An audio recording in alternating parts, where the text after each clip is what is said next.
Season 3 of Love Transform Evolve is brought to you by Dreams Financial. Alex and Steph have been my financial advisors for years, and that's no coincidence. They don't just see me as a client, but rather as a partner in building and protecting my wealth. Their personalized approach and innovative solutions have made financial planning a breeze. And I love the fact that they are in it with me, explaining everything as we go, and I always know where my money is going and why. And when it comes to the death of a loved one, Alex and Steph are experts at providing compassionate guidance, offering clarity and direction. For more information, you can visit their website at dreamsfinancial.ca. What do you think of when you think of a leader in your life, somebody that you've looked up to and somebody that has made impactful change for you? When I think about leadership, I think about somebody who is solid, somebody who has taken the time to invest not only in understanding the big picture of things, but also in getting good with themselves. I think of somebody who can make sound decisions in difficult, challenging crisis situations. I think of a person who's able to keep themselves calm in difficult, challenging situations, and somebody who is able to see the value of every single person on their team and elicit the best out of them. It's a little bit different than a manager, let's say, whereas a manager is just trying to get things done and execute, whereas a leader provides vision, provides thoughts, and provides context in otherwise confusing and uncertain situations. Today's episode is focused on leadership and caregiving, and I cannot wait for you to listen to our conversation. When we think of caregivers, we think of them as selfless individuals who give up everything to care for their loved ones. We see them as victims of circumstance, and society still views caregiving as a burden. We think of all the things caregivers miss out on, like work, travel, and fun.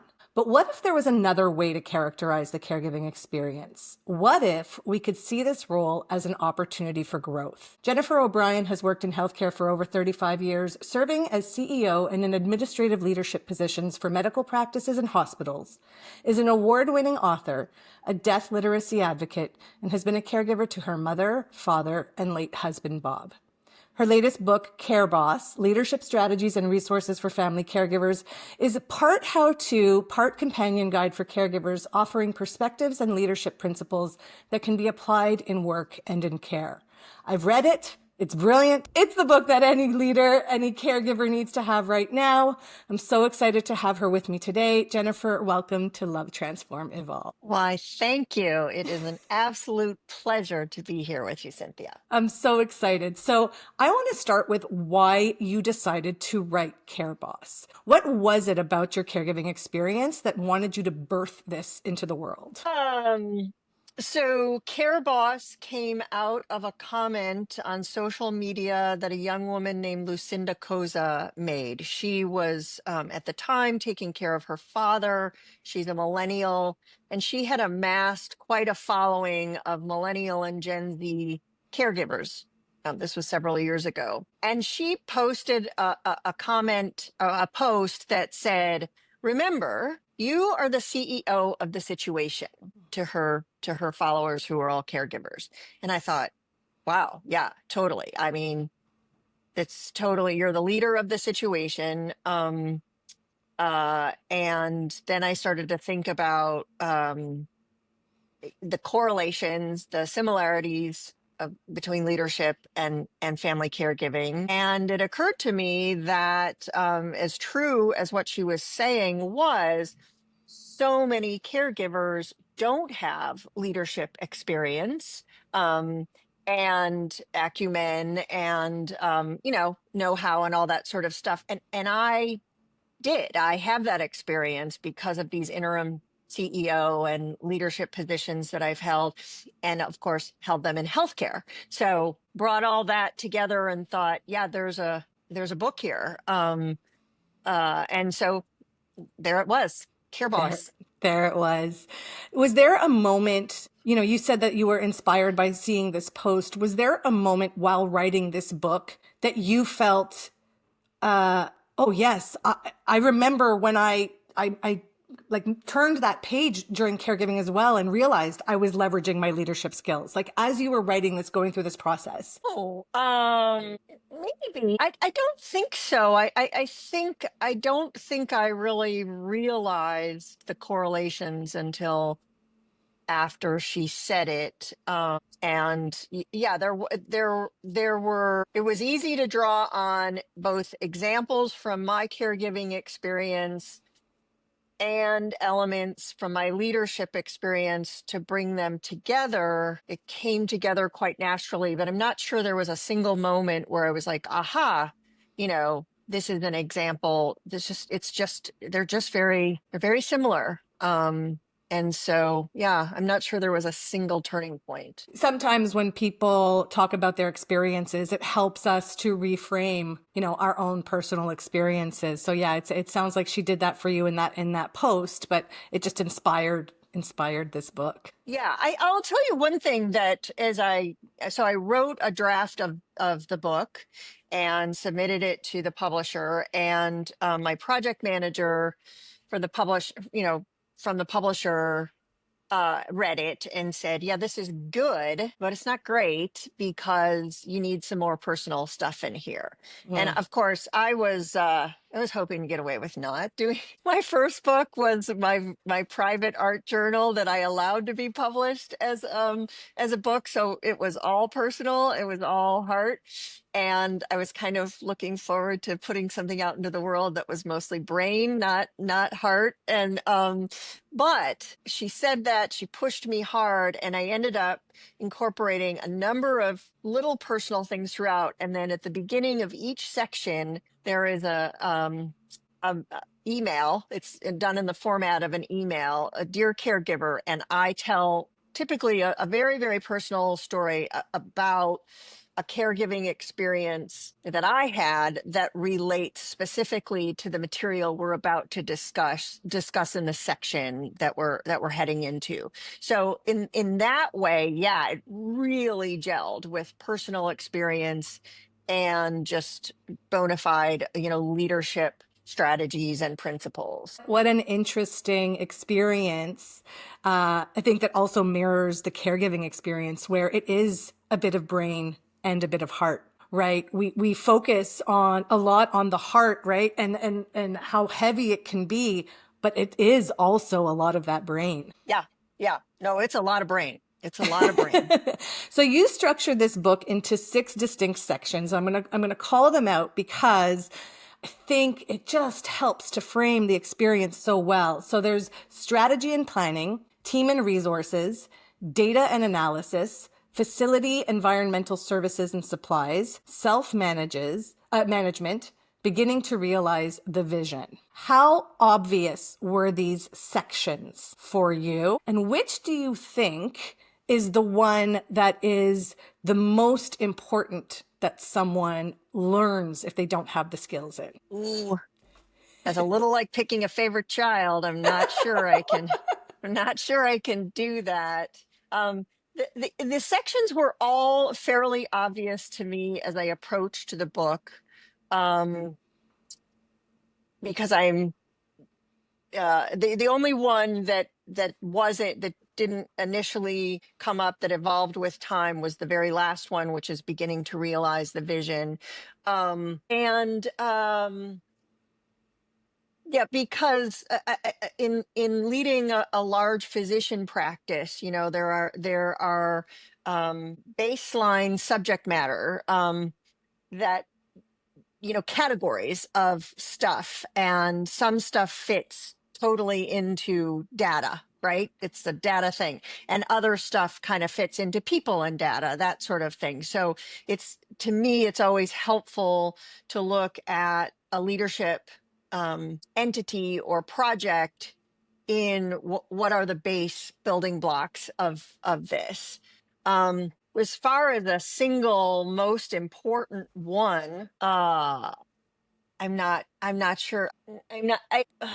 That's And really maybe hard. and maybe there's not. There may not be. I mean, lots of leaders and uh writers about organization and leadership and so forth, take similar sort of approach where there's these, however many, 5 to 10, subject matter, and the ones that I've learned from refer to them as something like pillars or, tenants. But the physical references are always, solid. And I see this more as a weave.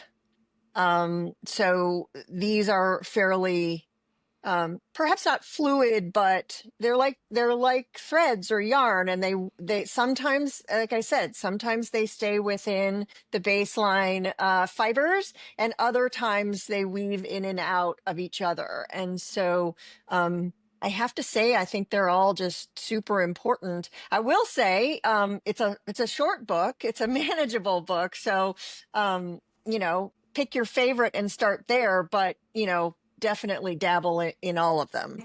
I think what you're describing is the difficulty that caregivers also have in describing their experience, because it's not just taking care of the physical healthcare system or physical healthcare health symptoms, right? It's taking Right. care of the finance, it's taking care of the communication strategies, taking and because everything is so interwoven, it's difficult to truly grasp the magnitude of the things that are on a caregiver's shoulders. And Right. so, what I think the book does really well is it offers the framework, it offers these Framework. pillars, Yep. right? But also shows the interconnectedness of the full experience. Yes, I think framework was the word I've been searching for. Thank you, Cynthia. Yeah, no, no problem, no problem. Also in the book, I just want to focus on this a little bit more. Also pulling on that thread of just how complex the role itself is. You have a position description, a job description, where you list out upwards of 20 different tasks of what people are doing and it's what's expected of them. I'm going to list some of them out here, and I'd love for you to talk to me about the process of putting this position description together. So some of the tasks you have are administers IM injections, manages wound care, changes dressings, conducts prosthetic care, manages use and maintenance of catheter, port, nutrition devices, cleans and changes urine colostomy bags. Then you have administers medications in strict accordance with protocols and orders, maintains healthcare records, including patient history, adverse reactions, allergies, payer details, medication formularies, and other essential information. Manages accounts payable, financial statements, taxes, healthcare bills, provides emotional support, including active listening, demonstrated compassion, and sound guidance. I mean, the list goes on and on. Talk to me about putting this list together. Yeah. That was like, The position description came actually before the book. I but it came out of the same sort of thought process, which was, I was thinking a lot about the caregiver position, and I started to think, what if I had to hire for this job, right? What if I had to find the qualified candidate for this job? And that's, when you decide you're creating a position in an organization, the first thing you do is start with a position description. What is this position? What's its purpose? And what are all of the tasks that an individual who takes this position might or will be called upon to do? And that's how it started. And I created it initially as a free download from my website. It is still a free download. If you cannot afford the book, by all means, go to my website, and the resources page has this and other free resources. Um, uh, and I felt like it had two primary audiences. One is the caregiver themselves. I thought they really need to see just how big the job is that they're doing. Um, and then at some point, if they are returning to the workforce, it would also be nice for them to have some language to describe what they've been doing for however long they've been doing it, so that when they're re-entering the workforce, it's not a gap, right? It was a huge job, perhaps the biggest job you ever had. I mean, I've had some very big jobs in my career, and none of them was as big as the caregiver position, by a long shot.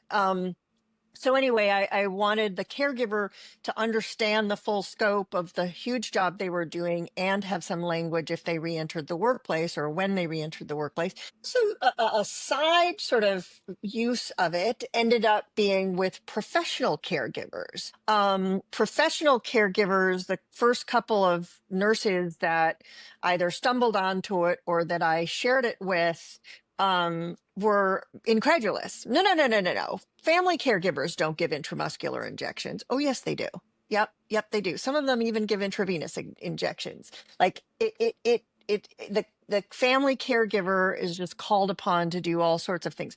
So the professional caregiver has benefited from reading that position description to help them understand what this person really does, that this person, this family caregiver, is an extension in many ways of the professional care team, the extension that happens to be with the patient sometimes 24/7. All the time. I Yeah, think yeah. you raised something that's so important and critical, is that oftentimes caregivers have a hard time identifying the magnitude of things that are on their shoulders because the systems themselves that they interact with don't necessarily recognize and acknowledge their importance.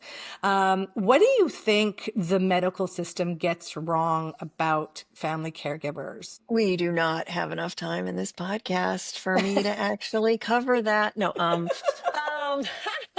it's a lot. I think that there's as there should be, there's a big focus on the patient. But what they're missing is that the caregiver is a second set of ears. The caregiver frequently has a much more objective perspective on what's going on with the patient than the patient themselves. I can't tell you how many times my late husband, Bob, who was one of the smartest and toughest guys I've ever met, would spend the night, with a high fever and, up in the fetal position, in utter misery. And the next morning, because of a previously scheduled appointment with his oncologist, he would shower and he would put on a suit coat and he would walk in there like everything was coming up roses. And I would be like, are you kidding me? You were crying just a few hours ago, and he would act like everything's grand. I don't know, thanks doc, everything's grand. And if the professional caregivers would make some eye contact with the family caregiver, perhaps take them aside and say, how's it really going? They would get some insights that they would really benefit from, that the care would really benefit from. So there's just so many things. I actually, I teach entire programs on this, hour-long presentation to physicians and nurses and social workers on, wow, this person is an asset. This person is an addition to the care team, and you are ignoring them. I would learn their name and call them by their, I am not Mrs. Lemberg. I was always Jennifer O'Brien. Learn my name, talk to me. I can make your life easier if you help me understand the objectives and why, what we're looking for. We're looking for sudden weight gain or loss. Well, oh, all right, I'll get us a scale and we will start weighing him every single day. I can help a lot with that sort of stuff, because I'm feeling. I may be overwhelmed as a caregiver, but physically I'm feeling much better than he is. I have some agency and some perspective that the patient doesn't have, and yet I'm 100%, in his corner. I Right. want to do what's absolutely best for him. There's no question there. So the family caregiver is an entirely untapped asset by professional caregivers. I love that. And you make me think about just even the way I approached caregiving as well with both of my parents. You're in such a vulnerable position because the person that you most often in caregiving experiences love, sometimes you don't, and that's a whole other podcast in and of Right, itself. right, right. But you're in a vulnerable position because you're seeing this person suffer. And because you don't have the background and the know-how and what to know to look out for, you feel powerless. And what your book does and what in educating and informing healthcare professionals about the importance of a caregiver's role in this journey is it gives the caregiver some power back. It gives them an ability to say, I have a role in this, and it gives them structure to an often uncertain and chaotic time, which I think is so important. Absolutely. So you mentioned this earlier. Care Boss is the counterweight. It's the second book that you've written. The first book you wrote is a very deeply personal, private art journal that you kept during your caregiving experience with your late husband, Bob. I'd love for you to talk to me a little bit about what that experience was, and then ultimately what it was also like to share this deeply personal thoughts with the world. Hmm. Hmm. Yeah, so my late husband, Bob Lemberg, was a hospice and palliative care physician, which meant that he dealt with family caregivers and patients who were, had serious illness, had life-limiting conditions, and were actively dying. Such that when then and that was a part of our life, and on the personal side, I had lost several family members, so I had this personal perspective. He had this professional perspective. We knew this, end of life is one of the most important things we go through when we go through it, but especially when a loved one goes through it. So it was a big part of our lives, just around the dinner table talking about patients and stories and the importance of these things. And then he got diagnosed with a metastatic stage 4 renal clear cell carcinoma. And so it was us, here it had always been other people that he was helping. And now it was us. And I am a self-taught artist, collage artist. So I started as a form of self-care. I started an art journal. I wanted to just have a place to create art and notes about my thoughts and feelings. I also wanted a place to create a record of some of his wisdom that, of course, we were now turning on ourselves. And so I did this art journal. I kept it going through his illness. There, of course, got to be a time when all I could do was make notes. These are digital collages, but I certainly got to a point where I couldn't do that because I was too busy taking care of Bob. So I kind of make notes, and then I went on with the journal after he died for about a year and a half. Um, and I got I got attached to it. These were digital collages. I used a vacation photo book software and dropped them into one of those so that I had a physical book. And at this point, I was doing another interim CEO position for a multi-specialty practice. And one of the doctors there was in the process of diagnosing 3 different patients with ALS, which is a terminal diagnosis. And he was telling me about them. And the next day, brought my journal in, and he took it home, and he came back and said, "Yeah, you're not getting your journal back. I will be I will be loaning it to these 3 patients, moreover to their spouses, and you need to figure out how to get that thing published because it would help a lot of people who are going through this." He was the first one who introduced the phrase to me that the caregiver is the invisible second patient. Yeah, he told me that, and he said, and this book would really help the family caregiver. And that was just really compelling. And I was at a point in my grieving and sort of turning a corner on starting to feel that sense of wanting to help other people, which is, I think, an important healing point in one's grief. And so I found an independent publisher, and the book was published as The Hospice Doctor's Widow. And it won a lot of awards, and it helped a lot of people. It's continuing to help a lot of people, I hope. And I'm not sure I can recommend allowing your very personal art journal about the saddest time in your life to be published as a book. It has been a difficult thing. The reception has been very positive. That's not the issue. The issue is not that anybody got ugly with me about anything, nothing like that. But it is hard. It is really, really hard to share your difficult personal stuff with the world in hopes that it will help others. Just is. Yeah, Yeah. I mean, no, I don't regret it. But there were moments when I was like, what have I done? What am I doing? Very difficult. 100%. I would only imagine. I mean, we have such an interesting, and that's the word I'm going to use, relationship to death and dying in our culture. And I mean, I know I'm preaching to the choir here with you being a death and dying literacy advocate, right? And a grief advocate as well.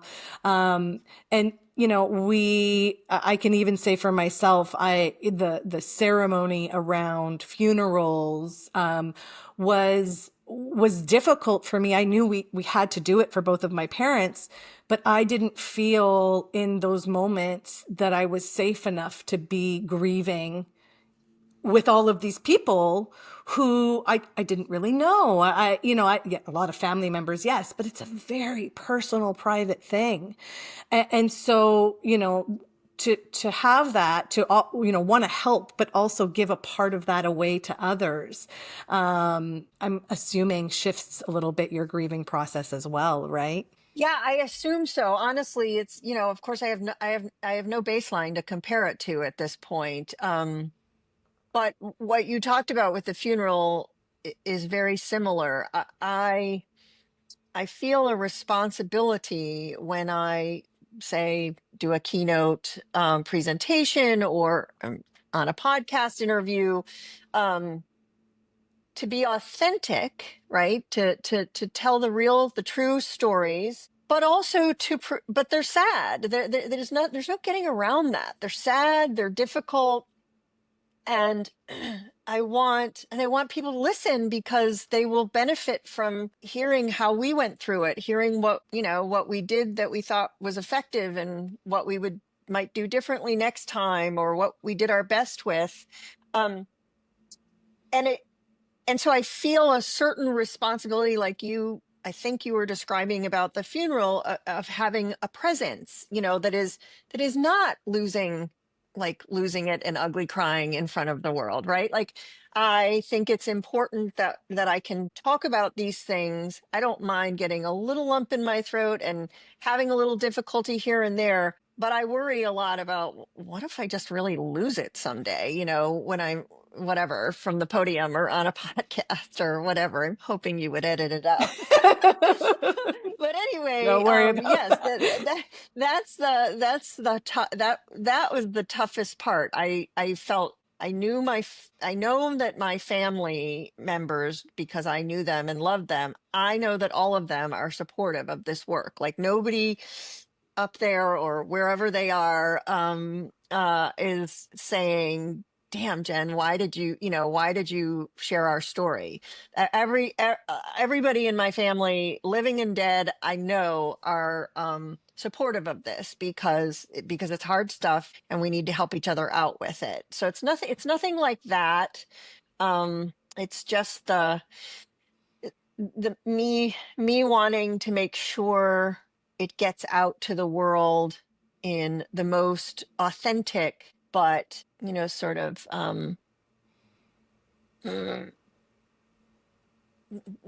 not overly sad and emotional. Not overly, it's not overly happy either. It's just not overly, that it's not overly emotional, that I can share the stories, the emotional stories in a way that's helpful. But, I do still have days and nights where I cry a lot about the people I loved who have died. And I'd like to continue to do that in private. Yeah. No, I think that's so special and it's real.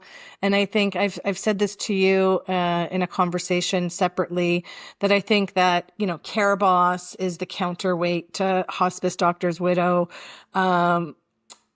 In the sense of it's showing both these things can be hard and you go through them, but you can also boss your way through them and they can have an amazing, incredible experience and impact on your life as well. Absolutely. I mean, it is the hardest, most fulfilling, most important thing we do in our lives. It saddens me, having read some data recently that caregivers are not willing or feel comfortable or safe sharing that they are caregivers in their workplace, because it is the single greatest honor that I've ever had, which was to care for the people I love through their illnesses and as they died. So it's astounding to me that people would feel like they have to hide that. And the Well, hardest, I mean, really by far the hardest thing. I I've done think some hard things. This is way harder.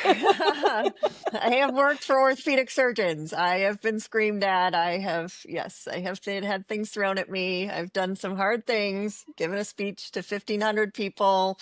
Like, I've done some really hard things. This is by far the hardest. wow. I think the work that you have put out there, both in book form and also in all your talks and your speeches, I think is so helpful to people wrapping their heads around the magnitude, the difficulty, but also the pride that comes along with this. So thank you for everything that you do, truly. Absolutely. Thank you. Jennifer O'Brien is the award-winning author of The Hospice Doctor's Widow, an art journal of caregiving and grief, and Care Boss, Leadership Strategies and Resources for Family Caregivers. Thank you so much for your time. I'm so grateful to have you here with me. My pleasure. If you like what you heard today, be sure to rate, follow, or subscribe wherever you get your podcasts. I'm Cynthia Iorio. Until next time.